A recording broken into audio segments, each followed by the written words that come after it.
आइए सीधा रुक कर रहे इस वक्त नैनीताल का, जहां पंडित दीनदयाल उपाध्याय प्रशिक्षण महाअभियान कार्यक्रम है। सीएम पुष्कर सिंह धामी संबोधित कर रहे हैं। रामनगर में कार्यक्रम का यह आयोजन किया जा रहा है। संबोधित कर रहे हैं मुख्यमंत्री, आइए सुनते हैं। अभी कई बार अभी हम विधानसभा में बोल रहे तो हमारे कांग्रेसी मित्र कई बार गंभीर नहीं होते थे जब हम बोलते थे। हमने कहा भाई ये हम नहीं बोल रहे हैं, ये आंकड़े बोल रहे हैं, ये एडीबी के आंकड़े बोल रहे हैं।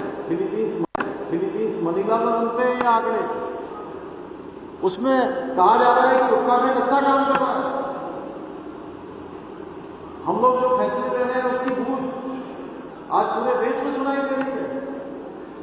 आप जो है झूठी मूठी बातें करते हैं, अफवाह फैलाते हैं, हर चीज में हमने कहा सब हमको देख के वाह वाह वाह वाह कर रहे हैं। हमने कहा हमने देखिए आज अगर हम बात करें राज्य में, तो हम लोग कई सारे जैसे SDG इंडेक्स, अभी मैं इसके बारे में बता रहा था, सस्टेनेबल डेवलपमेंट गोल्स, सतत विकास के लक्ष्य, उसी प्रकार से तैयारी सूचकांक बनता है, निर्यात तैयारी सूचकांक, प्रिपेरेडनेस में कौन राज्य कितना आगे बढ़ा, उसमें भी हमको हिमालयी राज्यों की श्रेणी में पहला स्थान प्राप्त हुआ है। हमने जो प्रति व्यक्ति आय सरप्लस बजट अपनी GSDP को लगभग दुगना कर दिया। जो हमारा सकल घरेलू उत्पाद उसको दुगने पर पहुंचा दिया है। कुछ ही समय में दुगना हो जाएगा। उसमें भी हम पूरे देश के अंदर पहले स्थान पर आए। मत्स्य पालन के क्षेत्र में, कृषि के क्षेत्र में, पर्यटन के क्षेत्र में मोस्ट फिल्म फ्रेंडली स्टेट के रूप में उसमें भी हमको सर्वश्रेष्ठ देश का सर्वश्रेष्ठ पुरस्कार प्राप्त हुआ है। Ease of doing, ease of living, startup, इन सभी में हमको अचीवर्स और लीडर्स की श्रेणी प्राप्त है। अच्छा फाइनेंशियल मैनेजमेंट करने के कारण से कि हमने अपना वित्तीय अनुशासन बनाया है। राज्य में तमाम चुनौतियों के बावजूद उसमें भी हमको पूरे देश में पहला स्थान प्राप्त हुआ है। यानी इतने सारे क्षेत्र हैं, मैं गिनाऊंगा तो बहुत देर हो जाएगी। आज भारत के कई सारे जो विषय हैं देश के चलते हैं, उनमें उत्तराखंड हमारा आज पहले स्थान पर है या दूसरे स्थान पर है, या देश के अग्रणी स्थान में लेकर राष्ट्रीय खेलों का आयोजन, नेशनल गेम्स और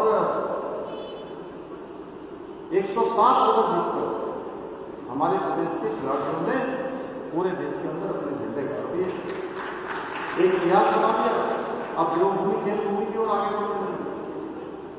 G20 के सम्मेलन पहली बार राज्य के अंदर आयोजित हुए और सबसे पहले आप ही रामनगर के लोगों को ही सौभाग्य मिला कि पूरे दुनिया के लोगों का स्वागत करने का अवसर मिला।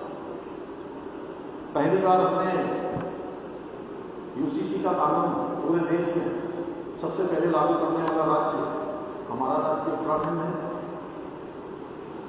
नकल का कानून जो सख्त से सख्त कानून बनाया, हमारा पहला राज्य, उसका परिणाम हुआ कि आज 30,000 से ज्यादा हमारे राज्य के हमारे भाई बहनों को, हमारे बेटे बेटियों को आज पारदर्शिता के आधार पर नौकरी मिली है।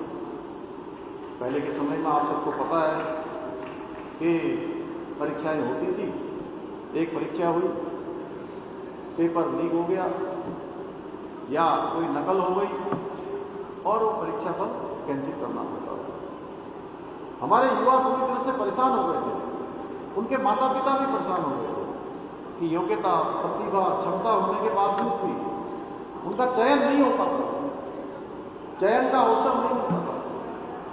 चयन उनका होता था जो नकल माफियाओं से साठगांठ किए रहते थे या भ्रष्टाचार किए रहते थे। ऐसे लोगों का ऐसे लोगों का चयन में नंबर आता था।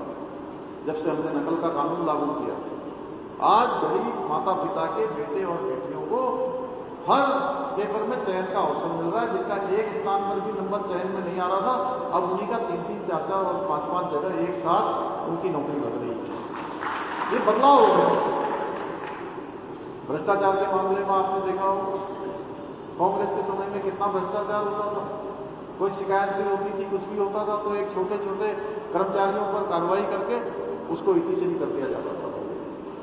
हमने कहा कि हम राज्य के अंदर इस व्यवस्था को सुधारेंगे, हम पारदर्शिता लाएंगे और हमने कहा कि हम छोटी मछलियों को नहीं पकड़ेंगे, अब भ्रष्टाचारी जो बड़े मगरमच्छ हैं उनको भी नहीं छोड़ेंगे किसी कीमत पर। आपने देखा होगा चाहे वो IAS हो, DPS हो, IFS हो या किसी भी स्तर का कोई भी अधिकारी हो, कितने भी बड़े पद पर हो, हमने उनके खिलाफ यहाँ पर भी जो है कोई भ्रष्टाचार का मामला आया है, कोई लापरवाही आई है, कोई जहाँ पर नियमों को जो है खराब किया गया है, तोड़ा गया है, कानूनों का पालन नहीं किया गया, वहाँ पर हमने तत्काल कार्रवाई करी और उसका परिणाम है कि पिछले 4 सालों में 200 से अधिक ऐसे भ्रष्टाचारियों को उनके ऊपर सख्त कार्रवाई की है, जिनकी सलाखों के पीछे भेजने का काम है। अभी आज भी अखबार में पड़ा होगा, देहरादून में बड़ी कार्रवाई हुई है, हरिद्वार में बड़ी कार्रवाई हुई है।